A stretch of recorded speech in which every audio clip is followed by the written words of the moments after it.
go with everything. You can get baby oil on pizza. I done got it on pizza before. You taste it, you can't even hardly taste it. I had baby oil all around my mouth before. I don't even know it's on there. I just suggest a baby oil type night. It's just baby oil. All right. Praise the Lord, baby oil. Praise the Lord, baby oil.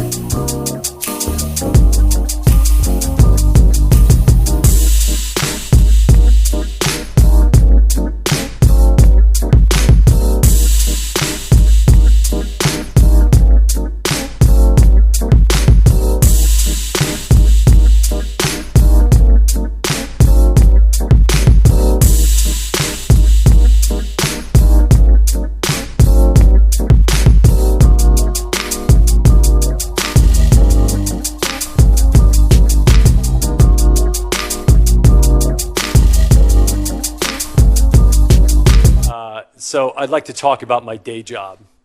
My day job is as the chairman and the co-founder of Thorn. We build software to fight human trafficking and the sexual exploitation of children. And that's our core mission. My other day job is that of the father of two, a 2-month-old and a 2-year-old. And as part of that job that I take very seriously, I believe that it is my effort to defend their right to pursue happiness and to ensure a society and government that defends it as well. As part of my anti-trafficking work, I've met victims in Russia, I've met victims in India, I've met victims that have been trafficked from Mexico, victims in New York and New Jersey and all across our country.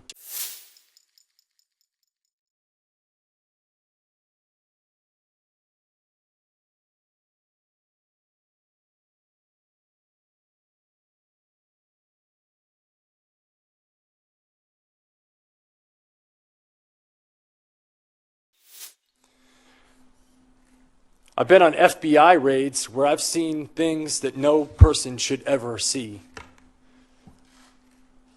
I've seen video content of a child that's the same age as mine being raped by an American man that was a sex tourist in Cambodia. And this child was so conditioned by her environment that she thought she was engaging in play. I've been on the other end of a phone call from my team asking for my help because we had received a call from the Department of Homeland Security telling us that a 7-year-old girl was being sexually abused and that content was being spread around the dark web. And she had been being abused and they'd watched her for 3 years and they could not find the perpetrator, asking us for help. We were the last line of defense. An actor and his foundation were the potential last line of defense. That's my day job, and I'm sticking to it. I'd like to tell you a story about a 15-year-old girl in Oakland. We'll call her Amy.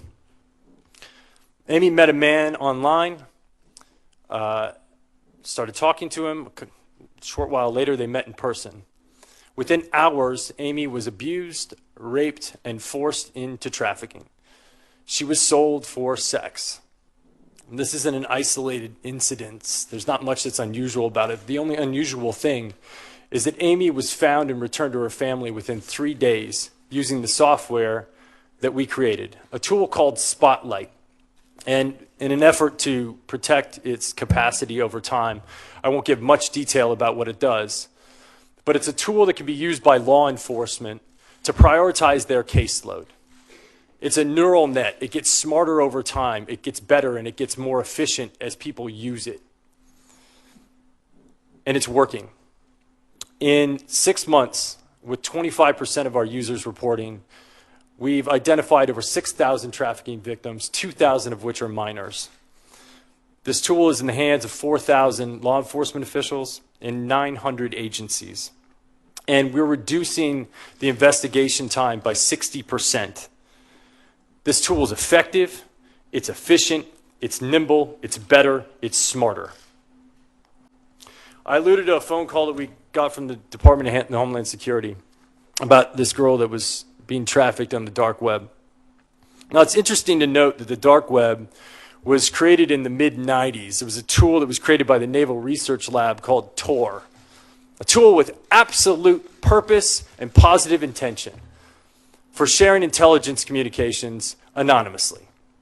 It's also been used to help people who are being disenfranchised by their government within political dissent in oppressive regimes. But on the other side, it's used for trafficking, for drug trafficking, for weapons trafficking, and for human trafficking. And it's also the warehouse for some of the most offensive child abuse images in the world. Now, when the Department of Homeland Security called us and asked for our help and asked if we had a tool, I had to say no. And it devastated me. It haunted me. Because for the next 3 months, I had to go to sleep every night and think about that little girl that was still being abused. And the fact that if I built the right thing, we could save her. So that's what we did. And now, if I got that phone call from Greg, wherever you're at, the answer would be yes. We've taken these investigation times of dark web material from 3 years down to what we believe can be 3 weeks. The tool is called Solus. Once again, I won't go into too much detail about the tool, but it's being used by 40 agencies across the world today in beta, and we believe that it's going to yield extraordinary results. And just like Spotlight, it gets smarter and more efficient and more cost-effective over time.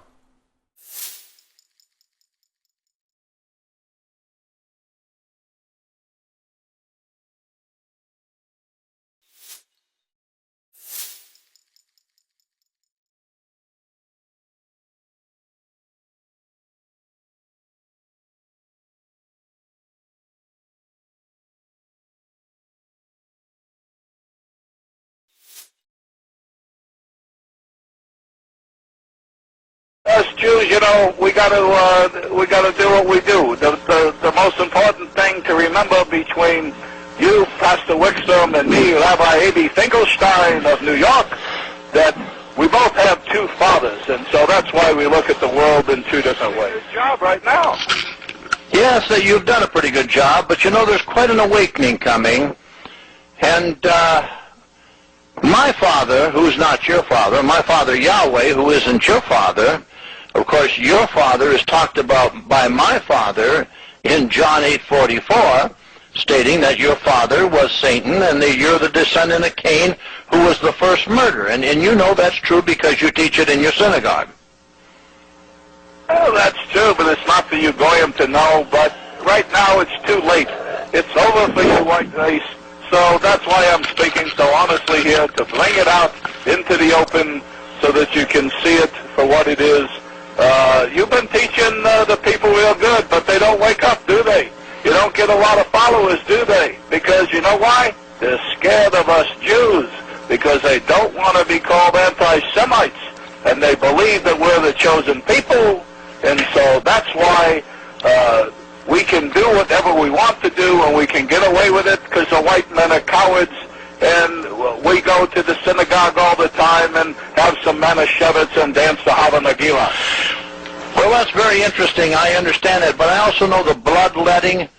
I know that on your Passover, which isn't mine, that a lot of little children do disappear, and I do know that, and I know a lot of police departments and agencies have been informed, but you're very open. You're very open tonight. I'm very surprised that you're talking about the bloodletting of the little children, that you put their blood in the matzah balls, and that you eat it on sacrifice on Passover.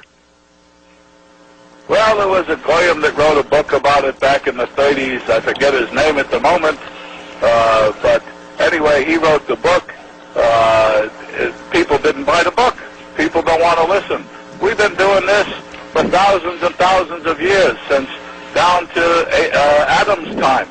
We take the children of our enemy, which is the white race, and we bring them to the basements in the synagogues where we drain the blood and watch them die there. It's very similar to how we do the sacrifices that we do with the kosher butchering, and so we do that, and then we mix it with the Passover bread, and so we eat the blood of our enemies. And the bodies, we're not cannibals, so what we do is we take those, because we can make some shekels, and we give them to the slaughterhouses, and those are pounds and pounds and pounds of meat that we grind up in the sausage and the hamburger, and that's why we made those the most popular thing, sausage for breakfast and hamburger for lunch. And so all the goyim out there are really eating their children. And even when we say this outright and tell you people, you don't believe it. So that's your problem.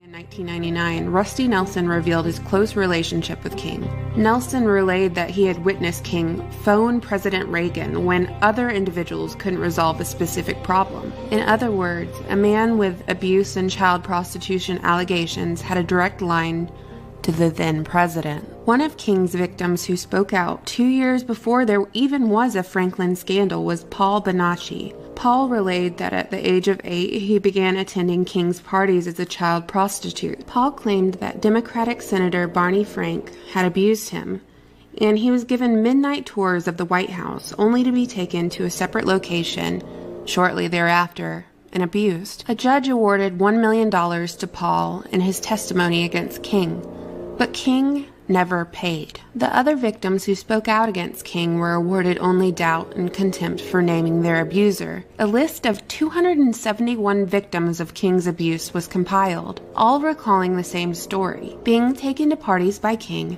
and abused by prominent figures. The New York Times revealed that both federal and state investigators were given thousands of files from abused children and their testimonies, but instead of bringing those victims justice, Douglas County and federal grand juries ordered the files to be sealed, neglected to interview witnesses, and even filed charges of perjury. Both grand juries agreed that the two victims who spoke out were abused, but deduced that the adults they testified against were innocent. Instead of getting these victims the help they so desperately needed, the state-appointed attorney only mocked the allegations. Some of the victims were thrown in jail and discredited by local media. Larry King was never called to testify. Evidence shown to the grand jury had been tampered with. Victims were targeted as a result of their testimonies. After giving his testimony, one victim was found in a hospital room dead. There was evidence that he was drugged and beaten prior to his death.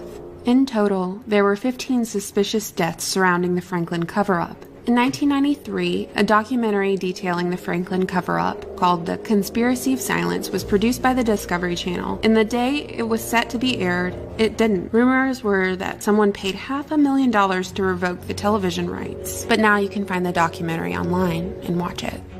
So why is the Franklin cover-up important to bring up now? I believe if we never learn from history, we're doomed to repeat it.